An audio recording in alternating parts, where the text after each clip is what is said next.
The coaches are in. When you need a timely, transparent friend, tune into the coaches are in. Talking career, business, health, and wealth. You've got a friend now. Into the coaches are in. With authenticity, come on, let's take a seat and tune in.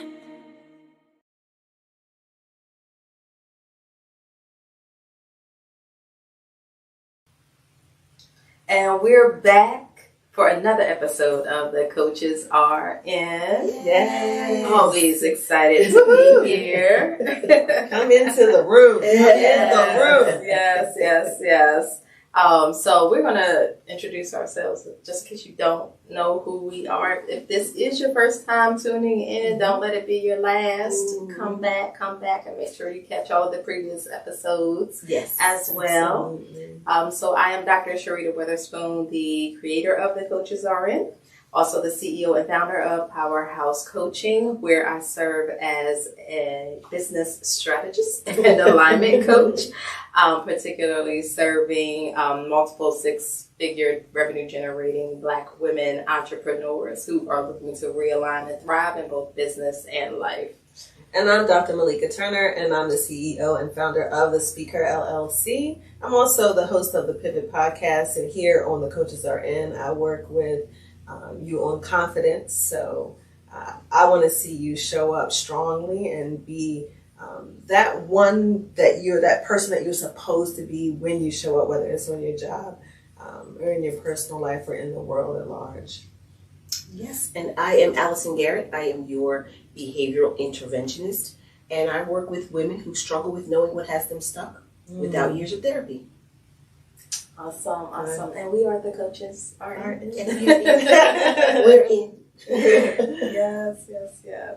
So right now I want you to take a peek at what we have in store for you for this episode of The Coaches Are In.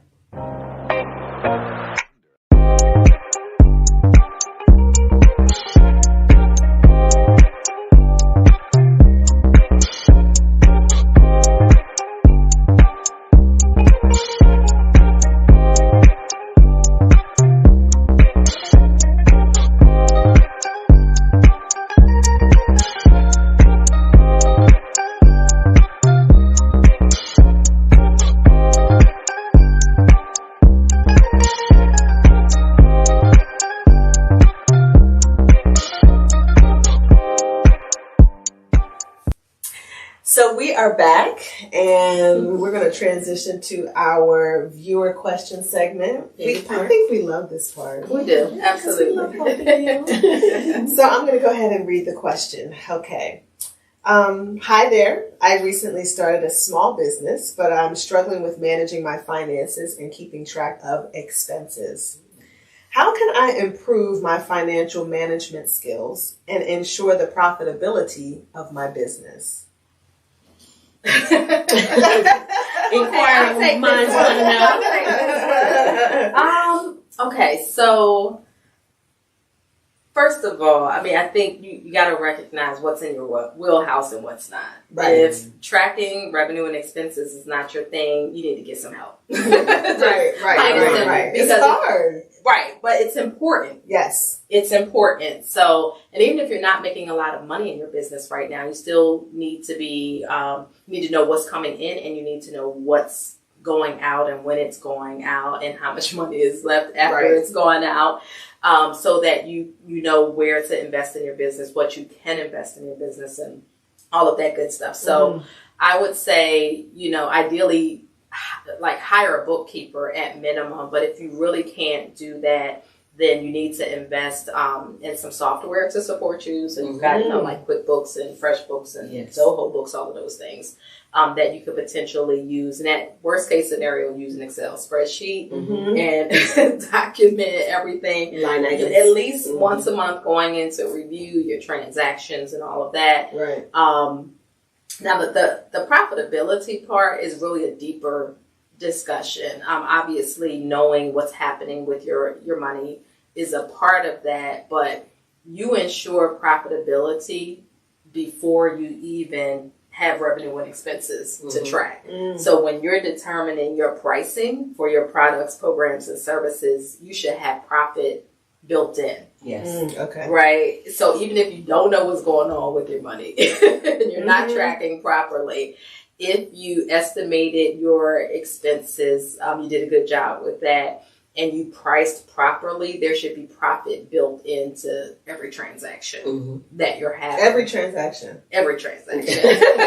Seriously, because if you don't know how to manage the financial side of your business, you're just so happy to get business that you don't realize that it should be built in. Profitability should be built in. Yeah, that's Come on, good. write that down. Write it down. Come on, teach. Yes. But really, sometimes people will ask the question, like at what point or how much revenue should I be making before I hire an accountant or I hire a bookkeeper? And I don't think there is just like a set amount, to just say, okay, once you generate $5,000 a month, you should do it. If you can afford to hire help early, hire help early, especially if it's something that you know you struggle with. If you're just not going to track your revenue and expenses, you got to hire somebody to do it for you. Yeah. Now, would you recommend going on even something as basic as YouTube and typing in financial management 101? I mean, it's just something, are there things out there that if you are a beginner, who doesn't know and you don't have the money to hire somebody, you Excel spreadsheet or even going on a YouTube and finding, that kind of information? You can. So like basic business accounting, you can even find templates that you can use to track your revenue and expenses. And, there's technology out there that will allow your transactions from your business account or even your credit card to go into the platform. Okay, yeah. Right. Because there are apps out there. Exactly. So then it really just becomes a matter of you reviewing that data and making sure that everything is categorized correctly. But I get it. I get it. Like, you just want to do what you were called to do. You just want to do the work. Right. You don't want to think about all of those things, but you have to. Because if you don't know what your financial position is in your business, you are at great risk. Yes. Yes. And even with that, I think about how even if you do outsource, you still have to understand it because you can get taken advantage of. Right? So you got to understand that profit and loss statement. You have to understand the ins and outs of it so that even when you're seeing it, you'll be able to tell if something is not right. I was going to recommend, along with those things, there's a lot of community organizations out there that will help you for free. So research locally, like maybe the Small Business Administration has a class or other different organizations like that to kind of help you. So then you're sitting with someone side by side showing you what these things mean. So even when you have the opportunity to turn it over to someone to manage for you, you're not blind and wake up one day and realize you ain't got no money. Right. Yeah. I like that because I think that sometimes people glorify the idea that other people are doing it. Delegating is different. If you're the business owner, you should know the overall, operations or the strategies that are required or the tools that you need to operate your business. Because when it's all said and done, somebody's gone. You need to know how to do it. I think though, I think when she says, but I'm struggling with managing my finances, I'm thinking, boy, her confidence level in that area is right. So it's like, what do I do? That's tough. Yeah, and sometimes it's almost like math. People just I'm not good at math. And it's like, well, that may not actually be true. You might be afraid of math. How you may apply not it. have had good math teachers. But if you had the right one, you might actually love math. So it just may be, okay, yes, go get some learning. Right. Watch the videos. Lots of free information out there. Watch the videos. Practice it. Get comfortable doing it. We're not asking you necessarily to file your taxes. To do the tax return. Yeah, exactly. You're not, if you're a solopreneur, you technically are the CFO of your company, but you don't necessarily have to worry about forecasting and things like that at this point in your business, right? When you're just starting out, but you do need to know what's coming in and what's going out, and knowing when that's happening. You need to know, do you actually, are the transactions correct? Right? Banks make mistakes. Yes. And do you have an eye to even look? Like, you should even be able to glance and say, wait, something doesn't look right. Right. Knowing if it's off, why is it off? What makes this look like it's not correct? Were you double charged for something? Just a lot of different things kind of go into it. So you've got to do something. You have to have a role in the process, even if you do hire out, as Dr. Malaika said. But ultimately, you can trust other people, but you got to learn to trust yourself as well. Yeah. So knowledge is power, and that's what I hear. That knowledge piece. Yeah. Because you'll feel more comfortable when you actually know what's happening. Exactly. So she may think she's struggling. She may actually be in a good place, depending on what she's looking at. Right. Exactly. We want you to do well, though. We want you to succeed. So focus helps. Yes. And as much as we want to say it's not about the money, it is. Build in the profitability, okay? It is. Expect the profit. That's a good topic. Yeah, and I'm gonna touch Hit on that it a little really bit. quickly. Hit that little bit, Doc. So, especially for those of us who have businesses that we really genuinely believe and know, like the work that we're doing is our ministry. This is what God called us to do, right?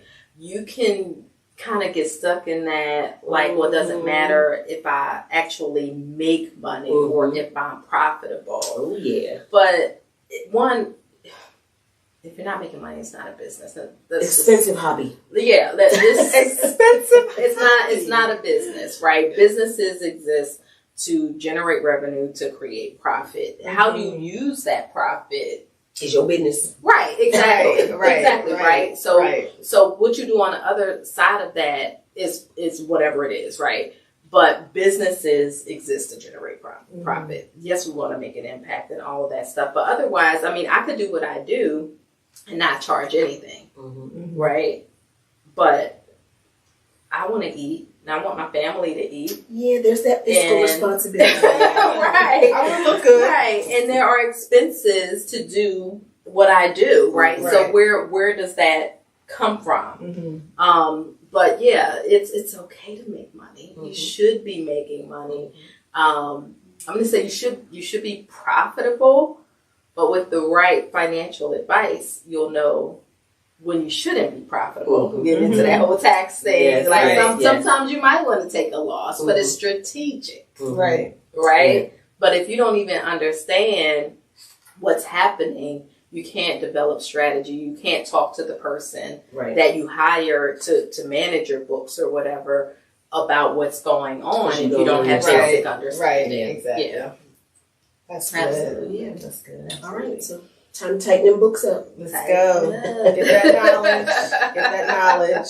Yes, and you don't need to know calculus. What's that? The math is much simpler. All right, so that was really good. That was good. Yes. So right now, just stay tuned for what's coming up next on The Coaches Are In. Are you a woman over 40 feeling trapped in your own life? Are you yearning to break free from the barriers that hold you back? Then look no further. Introducing Prison Break Coaching, the solution to your liberation. We understand that you want to live your impossible dream without spending years in therapy. Say goodbye to limitations and hello to the life you've always desired. All right, ladies, we are back for our next segment, and we have Toresha Foster here again. Yeah, so we are, today we're talking about business credit. All right, so we've done money mindset, we've done personal credit, now we're talking about business credit. Just to give you a little context, Toresha is a credit funding and credit coach. And what else do you want to add to that? Oh man, I'm a serial entrepreneur. So, but yeah, I'm a funding And credit coach, that's what my passion is, where I help people start, grow, and scale their businesses with the help of 50 to 100K in funding. One of the major reasons as to why people can't get into business, or they have to dissolve their business. Yeah.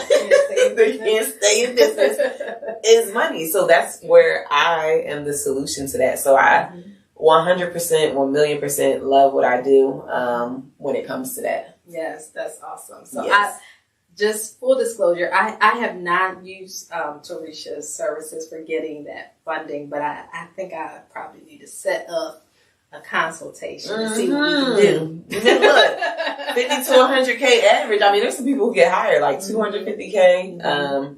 But, it definitely comes down to, everyone's goals and things like that. Because some people may not even need that much. Yeah. You know what I mean? But, yes, listen, you can always set up a consultation. Anyone can always, I love to help. And then also, even if we need to, like, game plan and things like that, that's the part that I really like, that I'm able to offer, where if there's anything that's needed in additional to that, then we can explore other avenues as well. Okay. Yes, ma'am. All right. So on this topic of business credit, because similar to what we share in earlier episodes, there's a lot of stuff going on social media, and people will have you believe that you can get business credit and not really even have a business, or a legitimate business. Yeah. And you've got people out there really trying to do It's that, bad. trying to work that system. But what qualifies a person / a business to be able to get business credit? Right. Yes. So, like you said, there's so many different. There are so many different scenarios that people give in that 60-minute clip. 60-second clip, where people think that, like, oh yeah, I have an LLC. Great. Can go and get my business. Or I got my social security number. Great. I'm a sole proprietor. No, it doesn't work that way. But so it starts with your credit. So people talk about net 30s, net 60s, net 90s, where those are basically where, let's say you set an account with Quill, right? And you spend $3,000, you spend $300, you have a net 30 term, right? Where you're able to pay that bill in 30 days. So people think when it comes to business credit that they don't have their personal credit. They always say, I don't want to be the PG, which is the personal guarantor. I don't want to put my credit on it. First of all, how do you think a bank feels if you're saying, do I have the PG? I'm not giving you anything. Right. Because it just goes to show that you are not going to pay me back, and it's giving me some sketchy vibes. So when it comes to getting business funding the proper way, where unless you're Wawa, unless you're McDonald's, unless you're Chick-fil-A, you are going to have to put your name on that piece of paper when it comes to actual funding, right? So when you go to the big boy banks like JP Morgan Chase, PNC, Wells Fargo, y'all hate them. I love them because they give me money. It's cool. But there are a few things that you really need when it comes to getting the funding, right? It starts with your overall credit profile, right? So for business funding, you need at least a 680 credit score. That's minimum, right? Even if you had a 679, you will get denied. Not saying that you will, the way that I do it and the banks that I go after and the limits that I get from my clients, I know what's needed. And I'm not going to take a 679. I'm not going to take a 675. There's no gray area when it comes to that. But again, everybody can do their own thing. But 680, right? You want to have 5 or less increase per bureau, right? So per bureau, you can have 5 on Experian, 5 on Equifax, and 5 on TransUnion. So it's 15 in total, but it's 5 per bureau. If you have anything over that, again, the algorithms, not having it, okay? You're going to get that denied, or you're going to get something in the mail, because by law, they have to tell you when they deny you. So again, I already told you, so don't try it. All right, you have to have at least 2 credit card limits with $2,500 limits. And these are not authorized users, guys. So an authorized user is basically, let's say Cherita adds me on to her Chase credit card. I am now an authorized user. So not only did I get to inherit your the link that you've had the card open for, but I also get to inherit your on-time payment history, and I also get to inherit your utilization and your credit limit. So people think, again, I had these consultation calls, and people, no matter how many times I say on my social media, people, I'm not going to say never, but majority of the time, they're not ready for funding. And even if their score is good, it's because they have authorized users. I'm like, so when I say $2,500 credit limits, that's for a primary credit card. So primary is yours, right? So you have to have at least 2 credit cards with $2,500 limits. Again, if you don't, the algorithm is not going to be rocking out with you. And $2,500 is kind of low. I thought a few times about upping it, but it still works. The higher your limits, the better, right? And then you also have your on-time payment history, which is 35% of your score, right? So you have to make sure that you have 99% or more on-time payments, right? If you have more than one late payment that is that is less than 2 years old, then you're not fundable at the moment. Oh, wow. Yeah, because, not fundable at the moment because, again, these are algorithms. So at the end of the day, the algorithms, they have these algorithms where everything could be right. Everything I listed you have, right? But then you have a late payment that was like 90 days ago. The algorithm is going to X you out. Wow. Yeah, look, they say it's just business. Right. It's just business. So 5 or less inquiries per bureau, 680 or higher credit score, 30% utilization or less, right? If you're at 10%, that's when you really can get higher limits. That's when you're really going to be at like that 100 mark.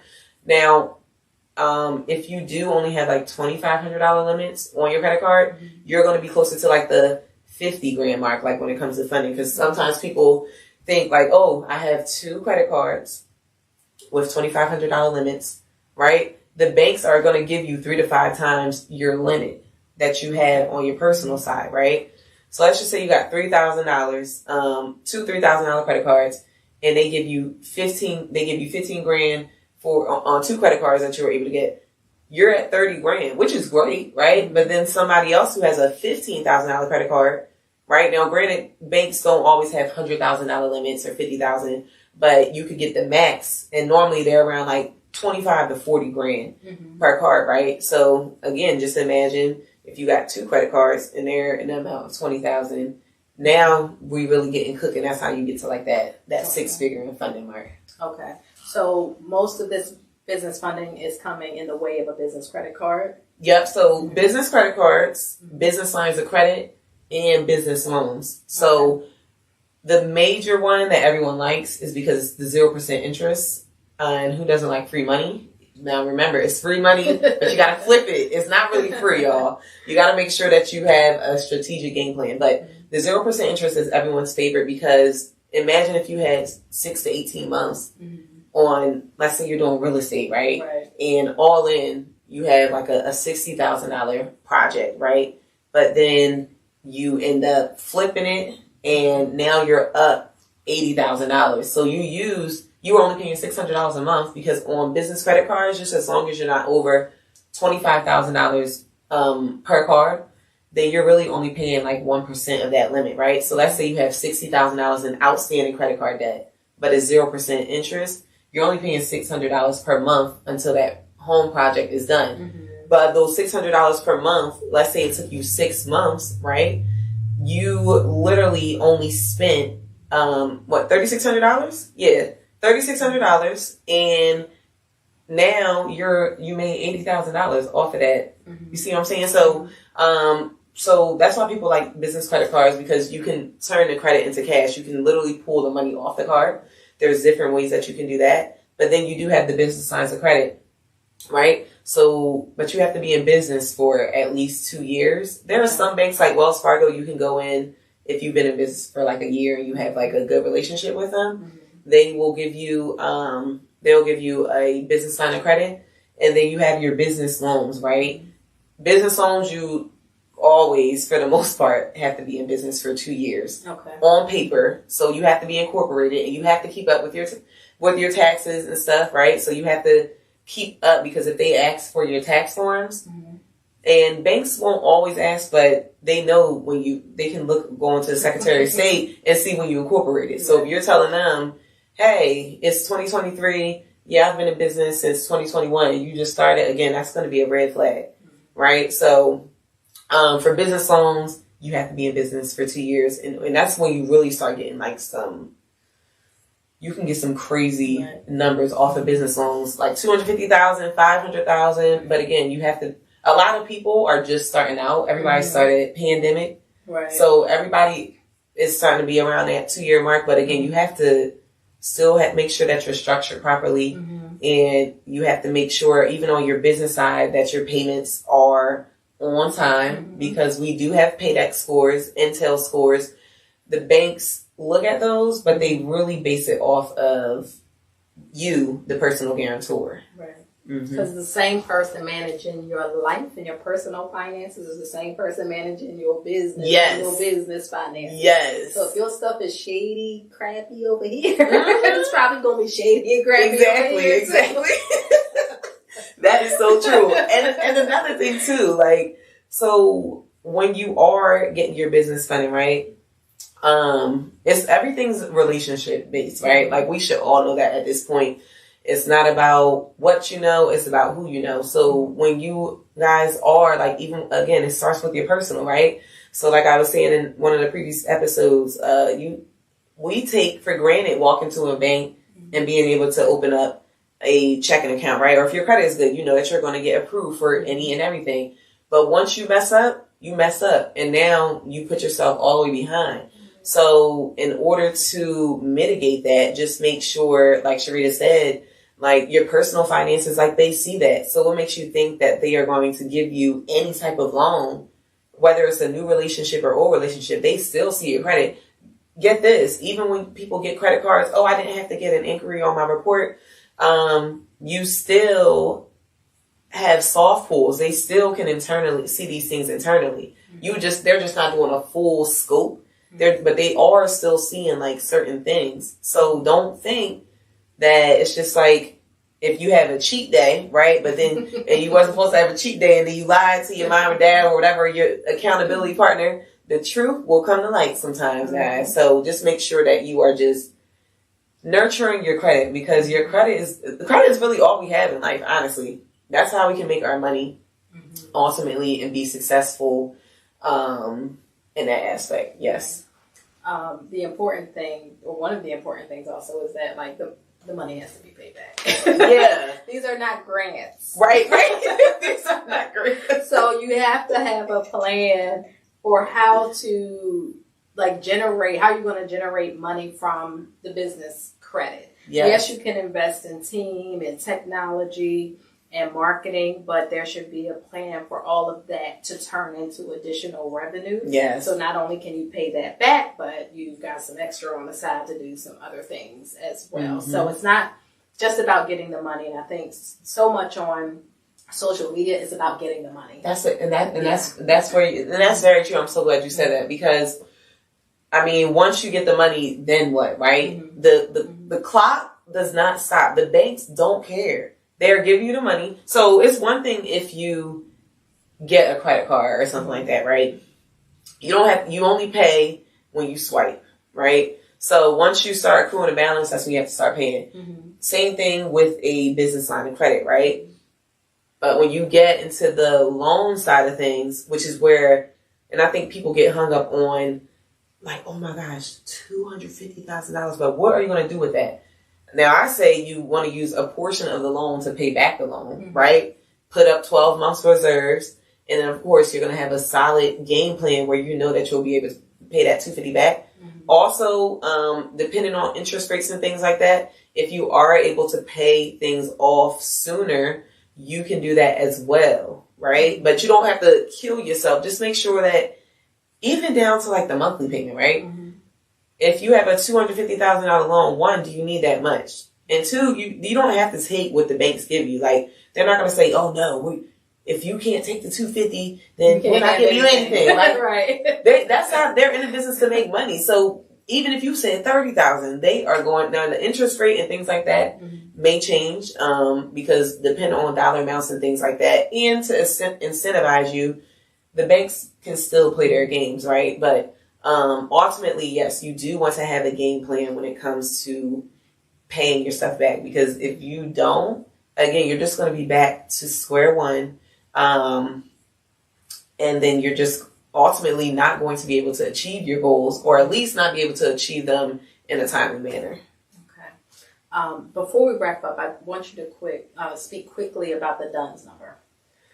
Yeah. Because I feel like, in a way, that's sort of like the LLC, where people feel like, I got my DUNS number. Oh my God, that's so true. They done something. Like they done something.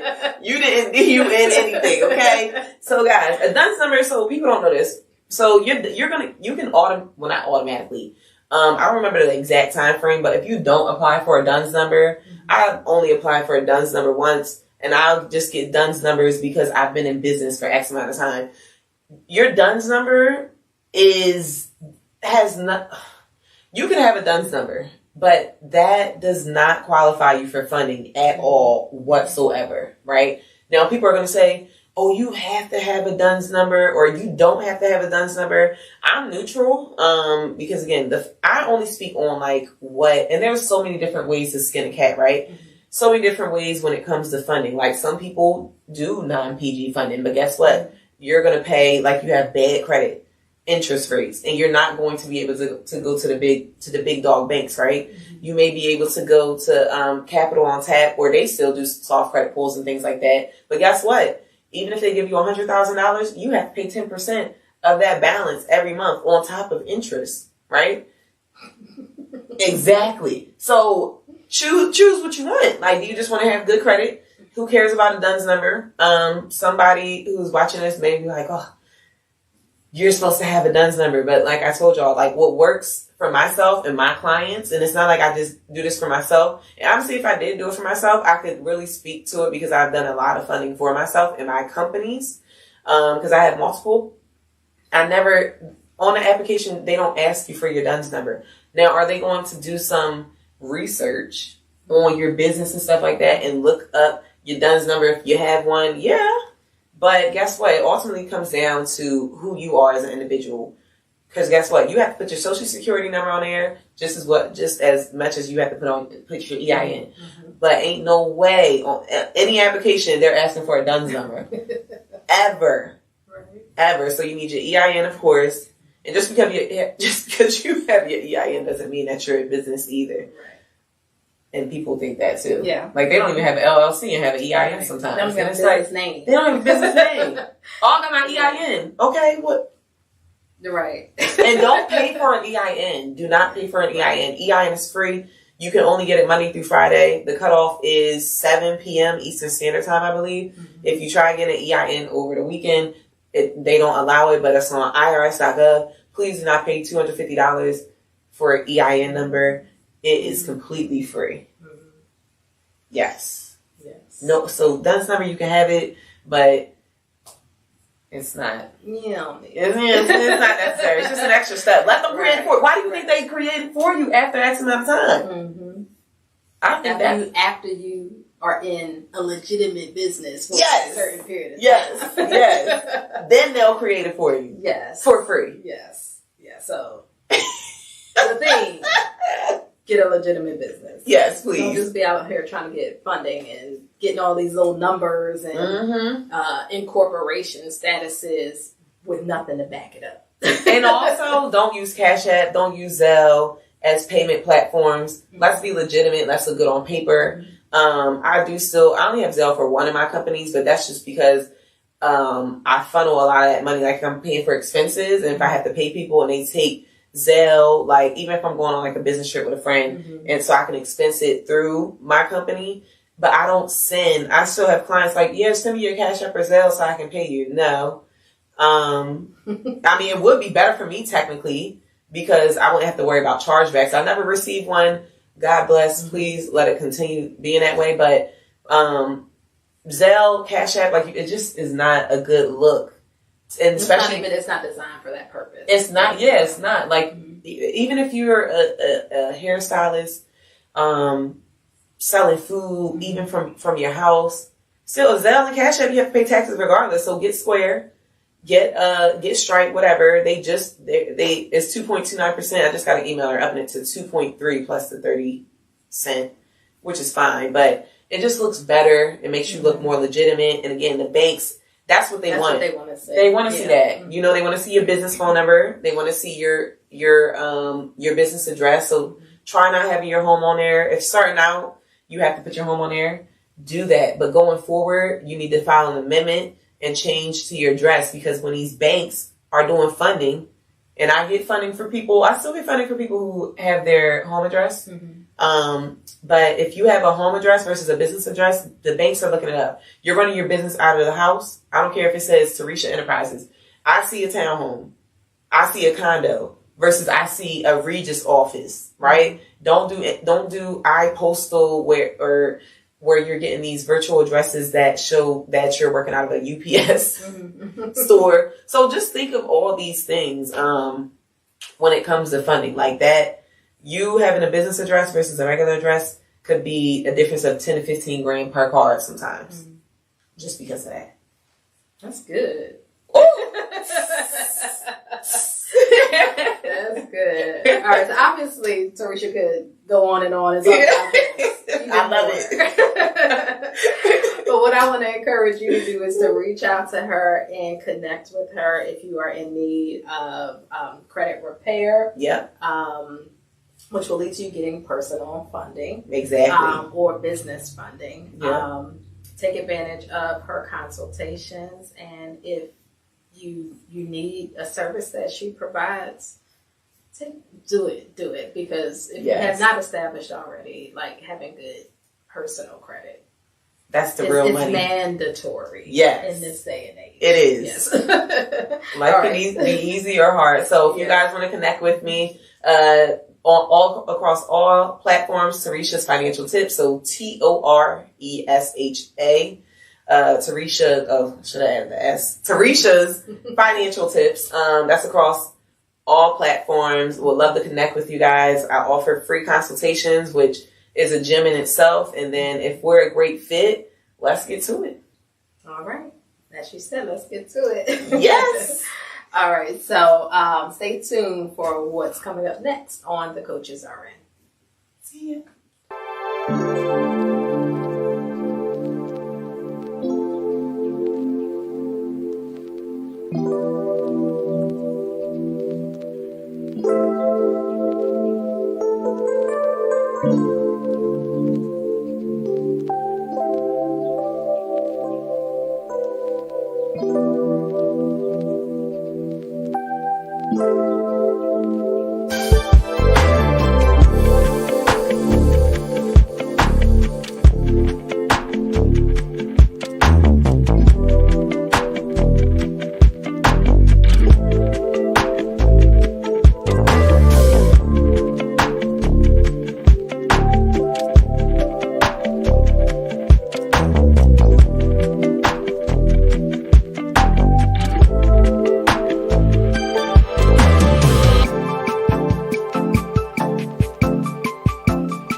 So Charlotte, so I've been connected with you for a couple of years now. I think our original connection was through the Love Letters Project. Yes. And I've just been seeing your work in the community and with your I Am My Sister's Keeper group. But the MSK Community Center is a much bigger vision than just the work of the program. So just talk a little bit about the program and the community center and how we even got to be sitting here. Okay. Wow. It is amazing. When I think about it, I'm just in awe of myself when I walk in the doors. So I Am My Sister's Keeper is a mentoring program for girls ages 6 to 24. And I say 24 because we're now in our 8th year. and we have girls who have graduated, going on to college, and who are mothers as well. And the theme is, once an MSK girl, always an MSK girl. Always an MSK girl. Yeah. So basically, I was praying for a home for I Am My Sister's Keeper. We've been, here, there, kind of pushed around different places and whatnot, and we were never able to display exactly what the girls have accomplished and done. I Am My Sister's Keeper is now housed in the MSK Community Center. So I asked God for a home. He gave us a mansion. That mansion is shareable. Yes. So now it's shared with the community. Where I Am My Sister's Keeper is a mentoring program for girls. The MSK Community Center is for everyone.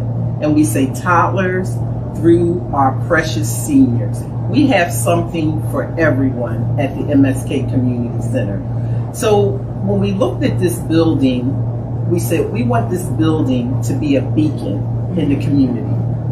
And meaning when people walk in this door, they're going to feel the presence. Yes. They're going to smell the presence. They're like, wow, I like being in this building. I like the feeling I get when I get in this building.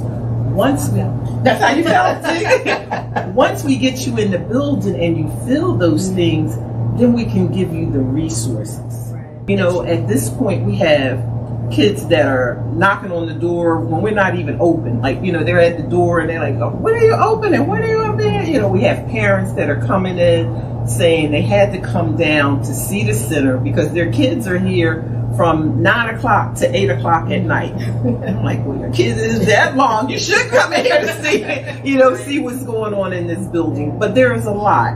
And we've been fortunate to have volunteers and staff. And we call the MSK Strong Team. Okay. Staff of volunteers. Because they're committed. They're committed to the mission and the vision of the community center, and that is bridging the gap between home, school, and the community. Okay. And we say that when you come in, you look at our artwork and different things that are in here. We look at up the street is Anderson Hicks. We don't have swimming that's here, but they do. We can run a bus from here, take our kids up there safely, bring them back. They needed another gym because they had so many different teams. They were able to bring their kids down here on Thursday evenings and to use our gym. So we were able to do a lot of collaborations. They have a community garden. The director of their community garden came down to help us build our vertical garden. That is bridging the gap. So when you reach and you look at all the other different centers, our look is that, okay, we're connecting all around in this community to touch all of our kids. So I always tell people that I Am My Sister's Keeper girls are in all of the school districts within Newcastle County. So when I get a state representative or a council person said, well, I'm in this district. I'm like, we got girls in that district. We got, we're over here in the 6th district, but we have girls in the 4th district or the 3rd district or whatever. And we're just so happy that they're good with that. One of the councilwomen said, hey, Councilwoman Harley said, Miss Lacy, I want you to get this fund because you're able to help so many different people. And she's in 4th district. She didn't worry about this. This wasn't 6th district, Yolanda McCoy's district. She wanted to help. So now we're able to help. It was $15,000 and we're able to help I Am My Sister's Keepers families and the MSK community family with any type of housing, food, different things that emergencies that we are. $15,000, it's not going to go far, but we were able to be an instant help. So things like that, as we see the different people that are coming in and say, I'm coming in to help, and they really do. In in-kind donations. This building is something new that wasn't here before. And the feel of it when people walk in here and their children and they want to be here, it just excites me. I'm like, okay. That's awesome. Was there any part of your journey that made you feel like this is too much? No, it wasn't. It wasn't that it wasn't too much. That it was too much.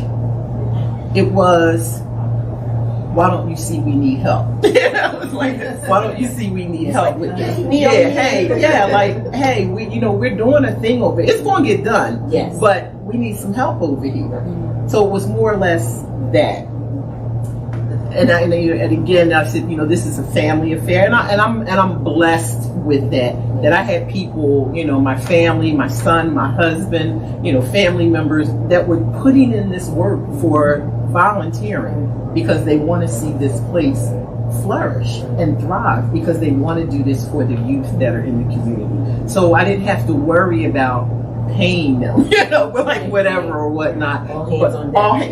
It was all hands on deck. But when you really get to the community center and the programming, I gotta pay people. Like we gotta pay people to do that. They're like, okay, Miss Lacy, I hear what you're saying, but what? I gotta eat too. Yes, I gotta eat too.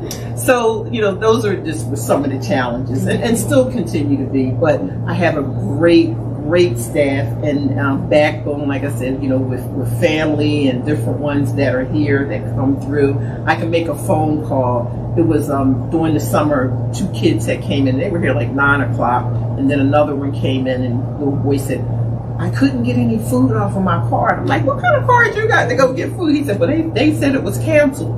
And I called someone and I said, you know what, I have some kids here. We didn't have breakfast stuff or anything.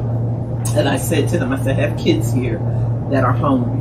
What can we do? What can we pull together? One of the parents said, I'm going to go to food bank and pick up some food for them to take home. Our secretary and co-founder went to the market, got pancakes, got, waffles, made bacon and eggs and whatnot, came back and fixed. By that time, it was like 12 kids that were here and whatnot. So everybody had breakfast that morning, but it wasn't a hardship for people to give and say, I made a call, and people start reacting with things. And it was just phenomenal to see that. And then that whole week, everybody was looking for breakfast. Like now we have a new place to go for breakfast and whatnot. I was like, okay, we finished this one up this week. Y'all going to school next week. It was like, so that was great. So that made that whole week we were able to feed the kids breakfast, lunch, and dinner just by making those calls and people coming in. So in what you just shared, it does show that there's an ongoing need, right, for support for the work that you're doing here. So share with the audience how they can donate money and or time to help build the vision. Well, definitely always money. We always say your talent, your time, and your treasure. You have to want to, plant a seed for youth. If it's something that you can't give your time or your talent, then give your treasure. And you can give that by donating, going on our website, which is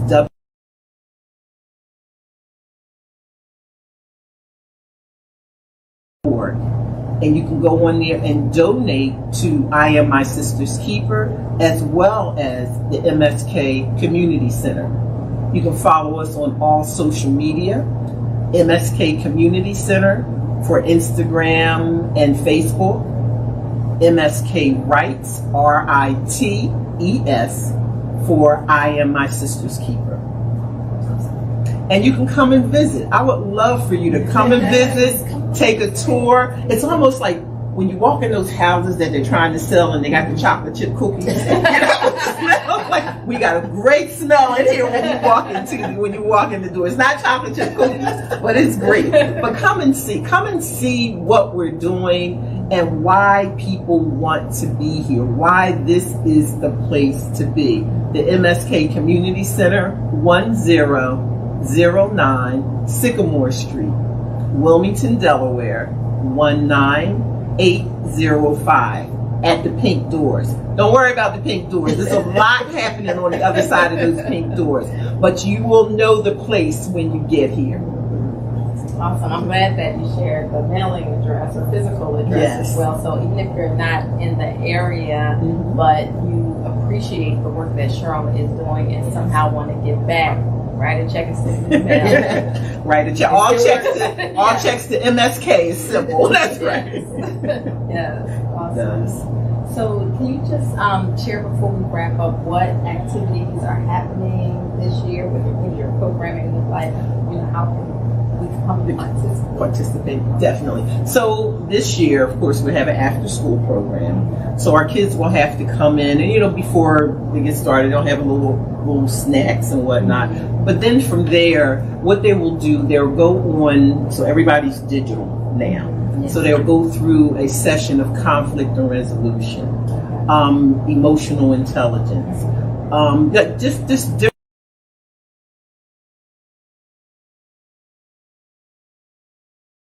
takeaways that they'll have to do before they're able to go to either basketball, volleyball.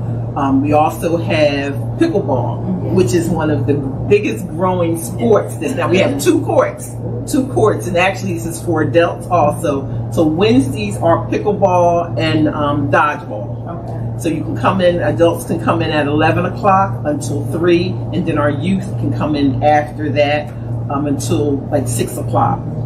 And then, they can do that. We also have, for adults that's in here, we have line dancing on Monday and Wednesday nights from 6 to 8. On Thursday nights, we have kickboxing and self-defense.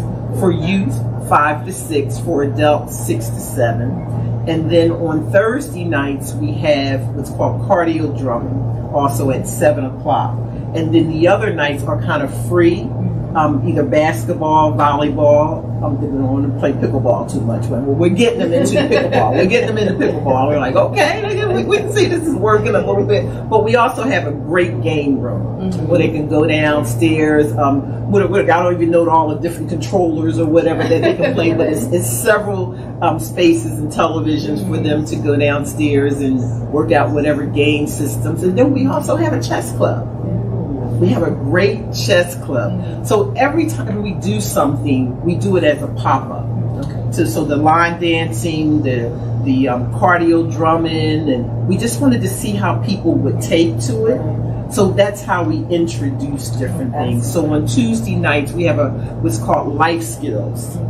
So we have people that come in and if they want to teach real estate or financial literacy or credit or how to build your credit or things like that. We just had a hair braiding course. We're going to have a course in how to make t-shirts. So we want not only kids, but the community to have things that you can put your hand on and you say, I can learn this. Right. I may be able to open a business if I start doing this. We always talk about I Am My Sister's Keeper and MSK Community Center for exposure and opportunities. Okay. Sometimes if you don't know, if you're not exposed to certain things, so our part is getting people to want to do it. Okay, we gotta have this here, but come on. The cost to you is free.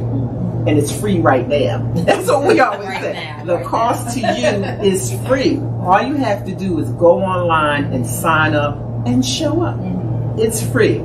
So these are healthy choices, healthy eating, different things like that. Take advantage of what's happening at the MSK Community Center that's free right now. Right now. I do want to add, there is a membership, but it's free. We just need to know who's in the building and how we can continue to reach out to you to let you know what resources we have here. Now, is the membership limited to people who are in the immediate community? No. Okay. It's open to anyone that can get here. Okay. So it sounds like people need to get here. They need to get here. Yes. I think you'll be very pleased if you do. Like I said, we do tours. I think they're on, and it's on our website. Again, www.iammsk.org.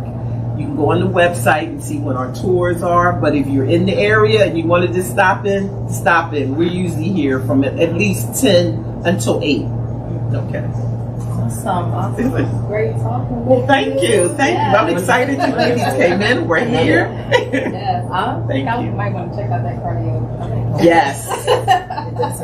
It is. It really is. It's a great class. We have twin granddaughters, and they just be in there just going. They're 5, and they look like, well, we're going to cardio drama after they do the kickboxing and whatnot. Right, downstairs they do.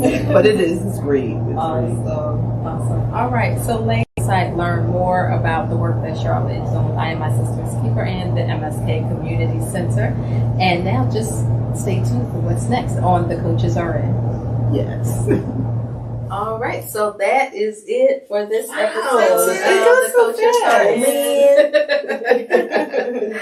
Yeah, so just reminders that we are on YouTube Mondays at 8 p.m. Subscribe to the channel so you get notified when the episodes air. Also, be sure to like the episodes and share. Grab that link, post it on Instagram, Facebook, TikTok, wherever you go, LinkedIn, whatever. Just share it. Let people know what we're up to here. And then just another reminder about our book club that we're doing this season. Rest is Resistance, a Manifesto by Toresha Hersey. We are reading that, and our next discussion is coming up soon. So I hope that you're caught up and ready for that discussion. Yes, it is good. Yes. And if you want to join the conversation live, just go to thecoachesrn.com and fill out the Contact Us form and let us know that you'd like to participate in that discussion. And as we are getting closer to the end of this season, and we start preparing for season 3, I want to invite you. Yes. I want to invite you, if you have expertise that you'd like to share with our audience and you want to be a featured expert, or potentially have your business featured on The Coaches Are In, or if you'd like to recommend someone to be featured for their community involvement on the show. I'm saying someone, Black women, please. That's really who we're focused on here. Go to thecoachesrn.com and complete the appropriate form so that we can consider you, and we will be in touch with you about that. Yep. That's a good part too. Yeah. Highlighting some more ladies. Yes, absolutely. So I think that's it. That's it. That's all the Like, share, comment, all in that order. Yes. So if all hearts and minds are clear, so we will see you the same time, same place next week. And right now, the coaches are out.